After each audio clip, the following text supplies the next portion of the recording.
Salam Bapak dosen dan teman-teman semua. Perkenalkan, nama saya Jordani Tribuana Joele. Saya mahasiswa dari Prodi PAUD Pendidikan Kristen Anak Usia Dini dari Fakultas Keguruan Institut Agama Kristen Negeri Kupang. Di sini saya mau menjelaskan teori perkembangan menurut para ahli. Teori perkembangan yang pertama yaitu teori perkembangan sosial menurut Sigmund Freud. Pandangan teori perkembangan psikoanalisis menurut Sigmund Freud mengemukakan bahwa kehidupan jiwa memiliki 3 tingkat kesadaran, yakni sadar, prasadar, tak sadar. Pada tahun 1923, Freud mengenalkan 3 model struktural yang lain, yakni id, ego, dan superego. Komponen struktural kepribadian. Freud berpendapat bahwa kepribadian merupakan suatu sistem yang terdiri dari 3 unsur, yaitu das Es, das Id, dan das Weber. Dalam bahasa Inggris dinyatakan dengan D Id, D ego, dan D superego yang masing memiliki asal, aspek, fungsi, prinsip, operasi, dan perlengkapan sendiri. 3 unsur kepribadian tersebut. Teori perkembangan sosial yang kedua yaitu teori perkembangan sosial John Watson.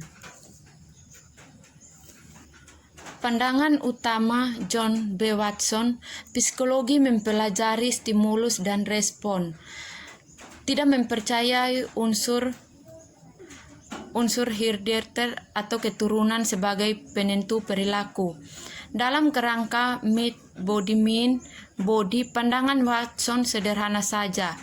Sejalan dengan fokusnya terhadap ilmu yang objektif, maka psikologi harus menggunakan metode empiris. Secara bertahap, Watson menolak konsep insting, mulai dari karakteristiknya sebagai refleks yang unlearned, hanya memiliki anak-anak yang tergantikan oleh habits, dan akhirnya ditolak sama sekali kecuali simple refleks seperti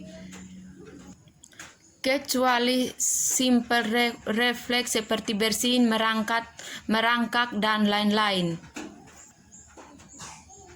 Sebaliknya, konsep learning adalah sesuatu yang vital dalam pandangan Watson, juga bagi tokoh behaviorisme lainnya. Pandangannya tentang memori membawanya pada pertentangan dengan William James. Proses thinking dan speech terkait erat. Sumbangan utama Watson adalah ketegasan pendapatnya bahwa perilaku dapat dikontrol dan ada hukuman yang mengaturnya. Konsep behaviorisme dari John Watson. Pada umumnya, teori belajar yang termaksud ke dalam keluarga besar behaviorisme memandang manusia sebagai organisme yang netral, pasif, reaktif terhadap stimulus di sekitar lingkungannya. Orang akan bereaksi jika diberi rangsangan oleh lingkungan luarnya. Teori perkembangan yang berikutnya yaitu teori perkembangan B.V. Skinner. Teori behavioristik Skinner. Pada prinsip dasar dari pendekatan Skinner adalah tingkah laku disebabkan dan dipengaruhi oleh variabel eksternal. Skinner menjadikan teori kepribadian sebagai label dan aspek tingkah laku tertentu. Skinner juga menyatakan bahwa perilaku tidak lain adalah kumpulan pola tingkah laku, dan jika bertanya tentang perkembangan perilaku, tidak lain bertanya tentang perkembangan pola-pola tingkah laku ini. Pembentukan tersebut dengan melalui beberapa langkah, di antaranya jadwal penguatan. Konsep penguatan yang digunakan dalam Pengkondisian operan ini menduduki peranan yang paling penting kunci dalam teori Skinner. Pembentukan samping.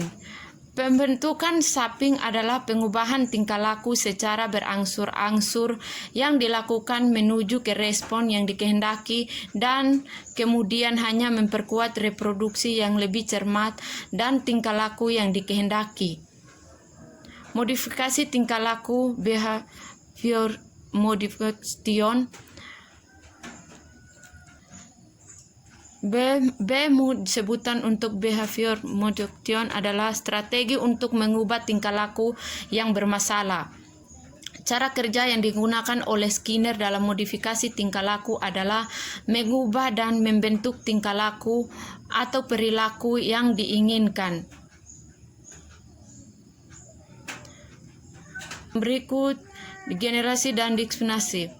Kecenderungan untuk terulang atau meluasnya tingkah laku yang diperkuat dari satu situasi stimulus yang lain itu disebut generalisasi stimulus menurut Skinner.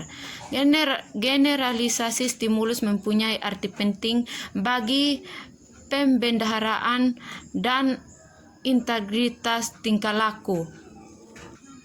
Pembentukan perilaku. Pengertian pembentukan perilaku dalam bahasa perilaku adalah kelakuan, tabiat atau tingkah laku. Perilaku adalah kegiatan individu atas sesuatu yang berkaitan dengan individu tersebut yang diwujudkan dalam bentuk gerak atau ucapan. Dalam Kamus Besar Bahasa Indonesia, definisi perilaku adalah tanggapan reaksi individu terhadap rangsangan atau lingkungan. Perilaku adalah suatu kegiatan atau aktivitas organisme makhluk hidup yang bersangkutan. Pembentukan perilaku dalam pendidikan anak usia dini. Pada dasarnya, pembentukan perilaku itu sangat penting di dunia pendidikan dan dilakukan sedini mungkin karena dengan begitu ketika dewasa menjadi anak yang memiliki perilaku yang diinginkan. Dengan adanya pembentukan perilaku dimungkinkan akan membentuk tingkah laku yang menghasilkan akhlak yang mulia. Yang terakhir, teori perkembangan sosial Albert Bandura. Pandangan Albert Bandura terhadap teori humanisme.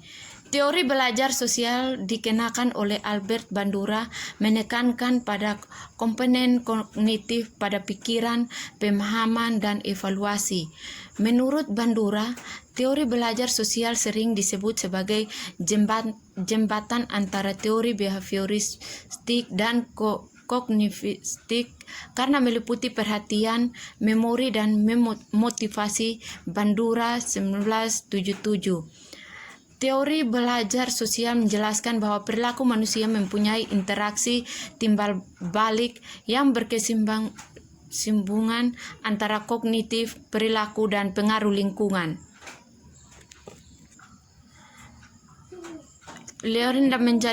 Teori sosial learning dapat menjadi jawaban atas celah teori-teori belajar lainnya. Pada teori ini terdapat 3 konsep yang menjadi dasar.